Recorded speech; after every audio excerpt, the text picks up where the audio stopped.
Sitoy, Riluya ug Apura. Tulo ka iladong mga pamilya nga nagdumala sa duha ka lungsod ug usa ka dakbayan sa lalawigan sa Sugbo. Mga Sitoy sa Cordova, mga Riluya sa San Fernando ug mga Apura sa Karkar. Apan human nga mitingog ang katawhan na pinagi silang mga boto ning bag-uhay lang nga natapos nga eleksyon, naputol ang ilang mga liderato sa labing taas nga posisyon sa ilang mga lugar ug napulihan og mga bag-o nga mga apelyido. Human sa pipila ka dekada nga pagdumala sa pamilyang Sitoy sa Cordova, giproklamar isip Mayor-elect si incumbent Councilor Cesar Didoy Suan human sa napildi nga incumbent mayor nga si Tetchi Sitoy Cho. Kay namduman nga tigtulo ka termino milingkod isip mayor sa Cordova ang igsuon ni Sitoy Cho nga si Arlie ug amahan niini nga si Adelino. Bisan pa man og mireklamo si Swan kabahin sa giingong nuisance candidate nga halos kapareho niya og ngalan nga mao'y usa ka Adidoy Swan, nakakuha gyapon kini og labing daghang boto.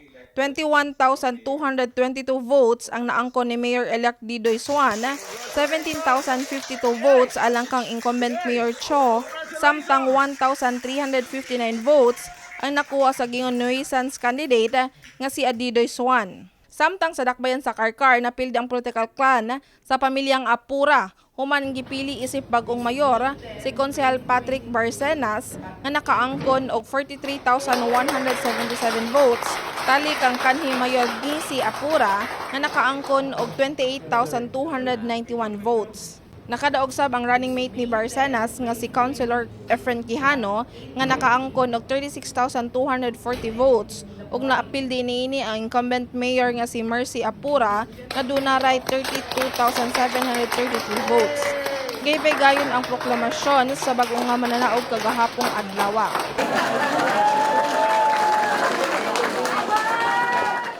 Samtang sa lungsod sa San Fernando, alas 3 sa kadlawon sa Mayo 10, giproklamara ang mayor-elect nga si incumbent Mayor Maitha Canoy, human nakakuha og 23,278 votes, itandi sa 20,243 votes ni incumbent Mayor Ninette Riluya. Hinuon nakadaog ang anak na incumbent Mayor Ninette Riluya nga si re-electionist Vice Mayor Richie Riluya nga nakaangkon og 16,006 votes, labaw og 277 sa 15,279 vote nga nakuha sa iyang kaatbang nga si Konsehal PG Medalya. Matud pa ni Canoy nga sa unang 100 ka adlaw sa iyang paglingkod sa katungdanan isip mayor sa lungsod sa San Fernando, buot niya nga sulbaro ng problema sa kanihit sa tubig sa bukid. First 100 days, we will look into the programs implemented by the current administration, and we will try to improve whatever there is to improve. Amo lang yung palambuon kung unsa na ang mga programa nga gibuhat sa atong current administration karon. Kinahanglan para nato tugunan ang water system sa San Fernando, garbage collection, very basic but very important na mga panginahanglan sa atong mga lumulupyo dito sa San Fernando. Dugang panikanoy nga magpatabang siya sa kapulisan o kasundaluhan nga ipadayon ang pagpatuma na sa hugot nga seguridad sa lungsod ug naghinaot nga mahunong na ang kainit sa politika, ilabi na sa mga milabay nga eleksyon nga kanunay nga adunay mga shooting incident nga mahitabo sa ilang dapit.